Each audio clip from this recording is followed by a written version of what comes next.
This episode of Test Drive is brought to you by Elmec and their EV Duty Smart Home Charger.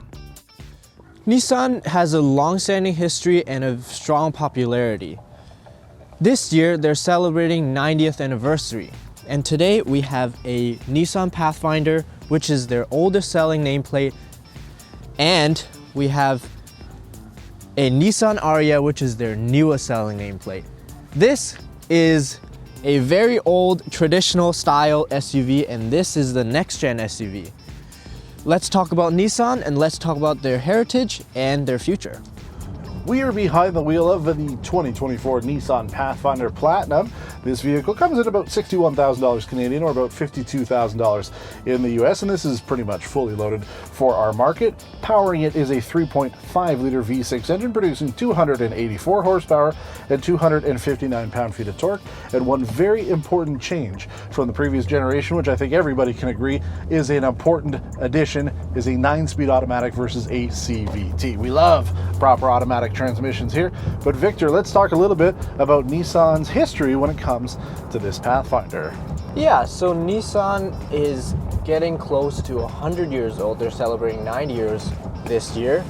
And their route is really trucks, because back in the day, they had to use the Nissan production line to build trucks for military use back in the 30s and the 40s. And then eventually they started switching over to pedestrian or sort of passenger vehicles and in the 50s. And then in the 60s, that's where, 60s, 70s, and 80s, that's their rise and that's their global expansion of the brand to worldwide. And one of the first notable and most famous vehicle that Nissan produced in the early 70s is the Datsun 240.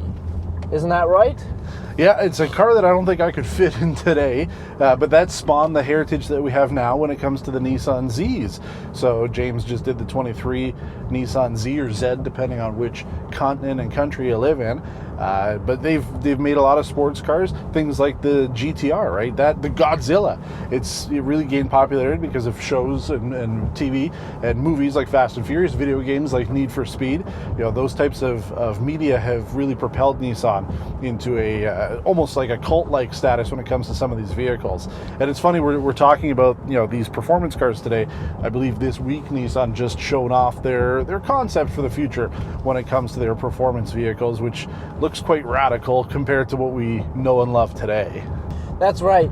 Nissan is very well known for their sports cars in the 90s and early 2000s. Obviously namely GTRs and the 350Z. That's also one of the very popular vehicles that's affordable and sporty. So people back in the day would purchase these vehicles to have some fun in and go for a spin and that kind of stuff. And switching gears a little bit, the SUVs of Nissan is also has just as much heritage. The Pathfinder is the longest standing nameplate that they currently sell.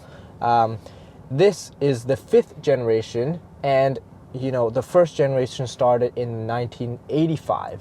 Those back in the day were built as body-on-frame vehicles, mimicking their pickup trucks. The Frontier and the Pathfinder has always been sort of like a twin, and they look the same from the front at least, and they're often built towards ruggedness and off-roading, that kind of capabilities and stuff like that.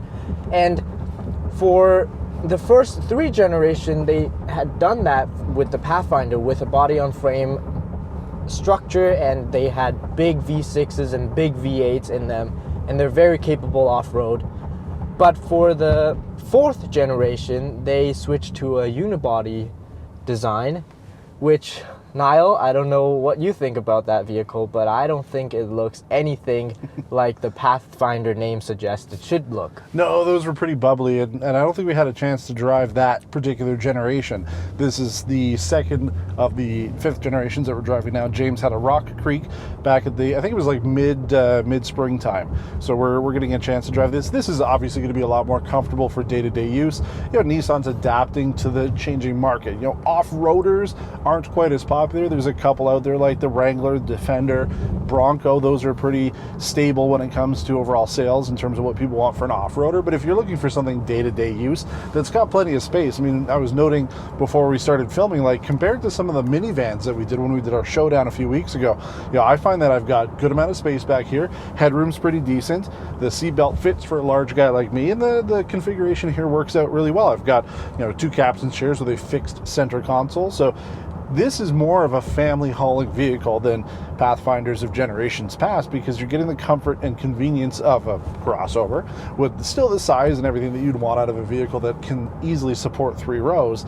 You're just not sacrificing on the ride anymore like you used to with the old ones. That's right, but for this generation, the outside still looks quite beefy, still looks fairly off-roady, boxy-like. So that's what the Nissan Pathfinder owners want, and they've delivered.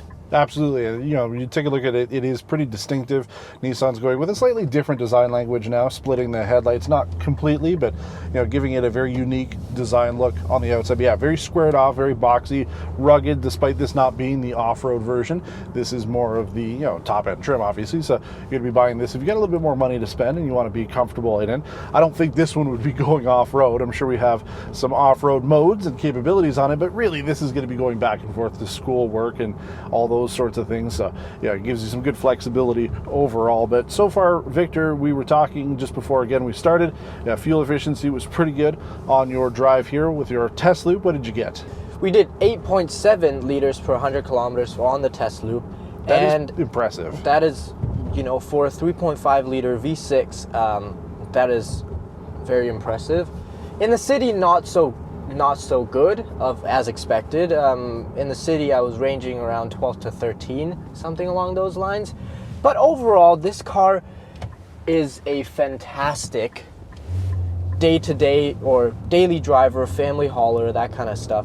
This does everything so smoothly. The 9-speed is very smooth. It does the job very, very well. The 3.5 liter is again a smooth engine V6, and suspension is also great for day-to-day use.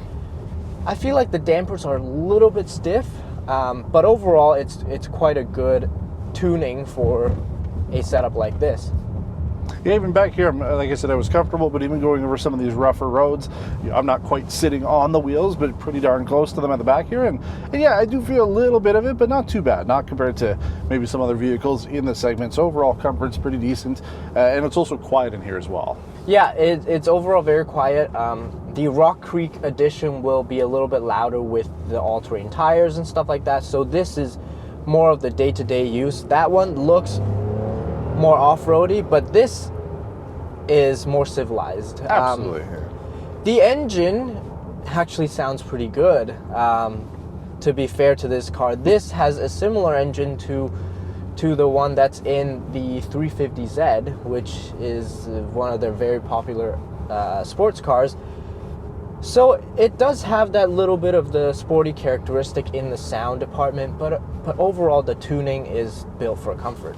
And even when it was idling, when we were doing some of the B-roll and stuff outside, it is a quiet engine, so you don't have to worry about it being too loud when you start it up in the morning. But yeah, overall, I mean, this is a nice example of what Nissan has to offer, taking some of their heritage and putting it towards the current trends of what people are looking for. But the future isn't in gas engines anymore, is it, Victor? It's going electric. So that's right. What do we do now? I think we should switch into the Ariya and see what Nissan's future might have in store. Yeah, let's do it.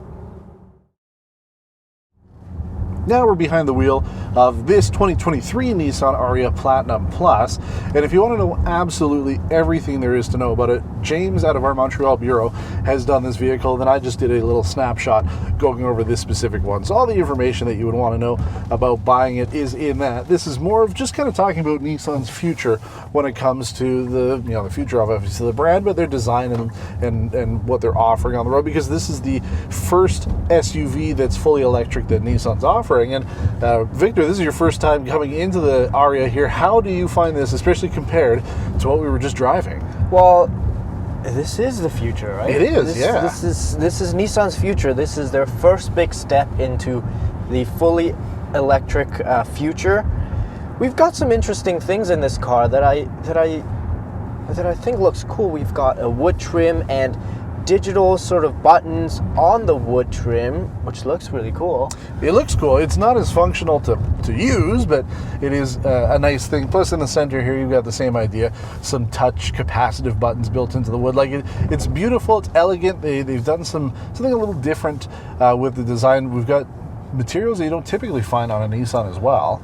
Yeah, everything, the design looks good, interior speaking. I think it's a good first step. Obviously, there's a lot of refinement needed in a lot of things in terms of, for example, even the purchasing process of this vehicle. The trim levels and the amount of trims that we can choose from as a consumer is very confusing.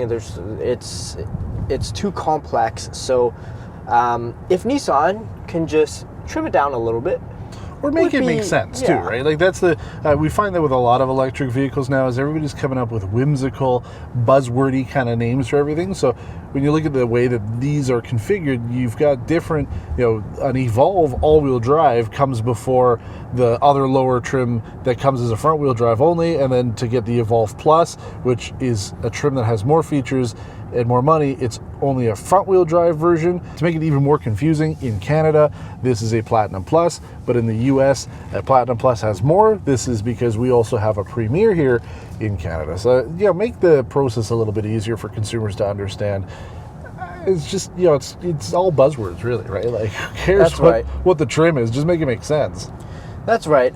Aside from that, the product itself, it's a really good start, I would say. Nissan has come a long way from the Nissan Leaf, which is the first mass-produced EV, which, at the time, the Leaf was a groundbreaking product, and this, unfortunately, is not as groundbreaking as the Leaf. It once was. You're absolutely right. And the Leaf came out as other brands were starting to come out with vehicles. The Chevrolet Volt was, a lot of people confuse it. The Volt was not fully electric. It was a range extended plug-in hybrid. But, you had this, and then the Mitsubishi My-EV were the first two commercially available electric vehicles. And now Mitsubishi is part of the Renault-Nissan-Mitsubishi Alliance. So future vehicles from Mitsubishi will probably be sharing this CMF EV platform. But yeah, Nissan today has a much higher there's a lot more competition when it comes to vehicles like this.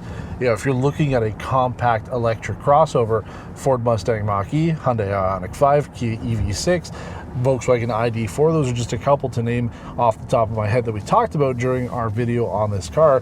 Whereas when the Leaf came out, that was it. You had no other choice if you wanted something that was fully electric. As it stands in 2024, 2020, and we're at end of 2023 now, Nissan's portfolio is still going through a major revamp. Yes. They are still taking a big step towards the future. Nissan had a couple of very slow years, late 2010s. Yeah. But now they're starting to turn things around with the new Z, as well as a concept GTR, which made headlines, of course. And then this, which is their big first step into full EV future. And however, a lot of their vehicles still need some major overhauling, like the Murano. Yeah. That has been around for, I think, decades at this point. Yeah, I feel like it's been longer than our show's been around. And we're celebrating 8 years this year. Exactly. 14 for PRN. But, exactly. And, things like the infotainment as well. Both vehicles, we were talking about it off camera, the infotainment systems are pretty old. They're dated. They have enough information, but, they're not quite up to par. So for Nissan to bring themselves truly into the future, it's one thing to come out with a new electric car such as this, which, as we talk about in our video, is really good as an electric vehicle. But some of those small details like the infotainment kind of take away from your overall experience to make you feel like, hey, it doesn't quite feel like a 2023 model when I'm looking at a map that looks like the same as the 2016 Juke that I drove. That's about it for this video. What do you think about Nissan's future, and what do you think about their heritage and history? What is your favorite Nissan car, over the past close to century? Comment down below and let us know.